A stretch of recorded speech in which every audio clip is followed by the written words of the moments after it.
everyone has the right to work, to free choice of employment, to just and favourable conditions of work, and to protection against unemployment, states the United Nations Universal Declaration of Human Rights. But maybe there is a superior right, and the right to work a distraction from something far nobler. Everyone has the right to a decent standard of living, one that at the very minimum will provide in excess of a subsistence level standard of living.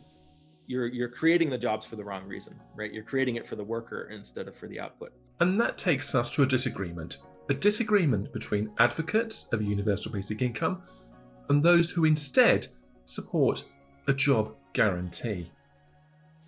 In 1936, the economist John Maynard Keynes wrote, "The outstanding faults of the economic society in which we live are its failure to provide for full employment and its arbitrary and inequitable distribution of wealth and incomes."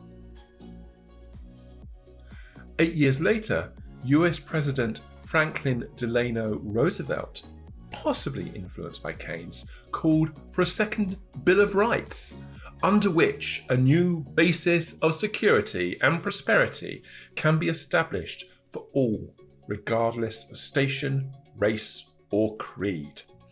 Among Roosevelt's proposal was for a right to a useful and remunerative job in the industries or shops or farms or mines of the nation. This takes us to MMT, modern monetary theory. The theory starts with the assertion that taxation is not required to fund government spending. That can be funded by printing money. Instead, it says taxation exists to keep a lid on inflation and as a way to either change behaviour, such as a carbon tax, or redistribution of income or wealth. Many advocates of universal basic income support the idea of printing money and using taxes to control inflation, but they don't agree with the idea of a guaranteed job. I would say that if you were able to create jobs productively, if you're only doing that for the product of the labor, then some people aren't going to get hired. I think development policy, which is where this idea of the right to a job or the right to expect that the state invests in or cares about occupations that individuals can fill in the economy, that's where that plays a role. I don't think, though, that there is an office where you can go and say, give me my guaranteed job. Job guarantee proposal, as you know, does come out of the modern money theory school in the USA. And the argument there is that modern money theory will fund a job guarantee because that school of thought does see job guarantee as the solution to poverty and exclusion. And I understand that argument. The worry I have is that the growing and evolving technological paradigm is not going to keep generating available work. But to really get to the nub of the issue, we need to return to FDR in 1944 and his idea for a new Bill of Rights. Because he talked about the right to earn enough to provide adequate food and clothing and recreation.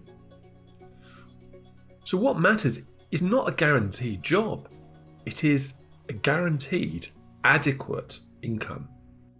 A guaranteed job then becomes a way of satisfying a kind of critique of human nature, that the human spirit needs work to thrive. But this presupposes that if people are handed a modest standard of living, they won't work. As we explained in previous videos, evidence does not support this suggestion. Instead, UBI advocates say there is something paternalistic about a guaranteed job. I suppose one of the debates we've seen is around the idea of basic income or job guarantee. Do you guarantee people work of some sort instead of giving them income? And I have concerns about that for a few reasons. One, for me, that's really about a paternalistic approach to how we support people. And this is something that we see embedded across a lot of our certainly Western societies. Here in Scotland, we have a very strong approach to paternalism. You need to force people, you need to direct people to how they live their lives successfully. Putting people into a job that you've decided what that is and what it looks like doesn't give them that freedom, that choice and opportunity. You know, a lot of people, particularly here in Australia, and this is like, it's a debate that belongs broadly to the left of the political spectrum, have been comparing these two alternatives. So you have job guarantee or universal basic income. Which one do you choose? Now, my critique of the job guarantee is that, again, it's not making that extra step in societal change, you know, in understanding what are we beyond our paid positions. And again, it's a very paternalistic policies. You know, it's the state, you know, it's the father, I will take care of you, I will tell you what to do here. Or you cannot find meaning for your life. Look, there is a minimum paid job, you do this, be happy. UBI advocates say that it provides choice, that it creates options. A UBI may also make it viable for individuals to gain new qualifications, retrain, or enter the world of entrepreneurship. So for me, a job guarantee is an outdated approach. It's putting people into these positions where we think we've ticked the boxes off if we give them some sort of role, paid employment, regardless of whether that's going to help them to grow or to develop. A basic income to me is a foundation policy. It doesn't solve every problem we face. And I'm up for the discussion of, do you build elements of a job guarantee or a job opportunity alongside or on top of a basic income? Do you give that fundamental basis? But for me, giving people those types of job guarantee opportunities doesn't give them that chance to fundamentally change their lives. A guaranteed job, making income conditional on working in the paid labor market, limits the kind of choices that are available to people. One of the real benefits, I think, of basic income is that people can work at the kind of work that doesn't necessarily carry a paycheck in our society. They can involve themselves in creative activities. They can choose to be care workers. They can involve themselves in community organization. And that benefit, I think, goes away if we force people to work for a wage in order to survive. Keynes emphasised the importance of demand in an economy. He formed his ideas during a period of economic difficulties. The UK suffered an economic depression in the 1920s and the US in the 1930s. Keynes advocated ways to stimulate an economy so that it operates at full potential. But creating unproductive jobs might not be the best way to achieve this. You know, the labor market is supposed to be a market for getting people to do things they wouldn't ordinarily do. It's not supposed to be a tool for funneling money to consumers or keeping people employed, right? Employing everyone means you're deciding that you want to keep everyone busy. And there's a trade-off between leisure and labor, right? There's an opportunity cost anytime you employ someone. They're not going to be spending their time doing what they otherwise would have been doing. So sometimes it's worth it to employ people. Sometimes you really need that work done, and sometimes it's not. And if you're guaranteeing people jobs, then you're kind of giving up, you're sacrificing people's leisure time without necessarily making that cost benefit calculation or allowing them to make that cost benefit calculation. Then there is technology.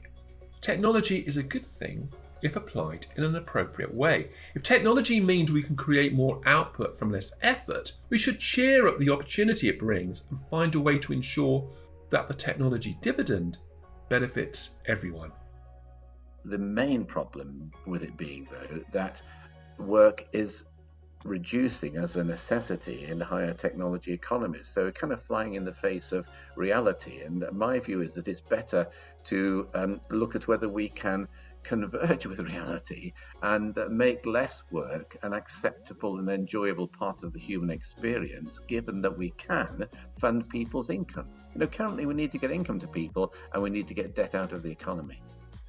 And it isn't that we are going to face a future without jobs or a fully automated future. I don't believe that is the case. But we do know that with new technologies, A, there's a time lag in terms of the diffusion of those technologies, and B, there's an adaptation of technology that is completely dependent on how society is organized, how people are enfranchised, how work is organized, and how much the state's role, but with social partners in planning development. There's also the issue of whether technology can actually make work more enjoyable by sucking out the dull and tedious tasks. The idea behind a UBI is to liberate workers. You need to empower the worker.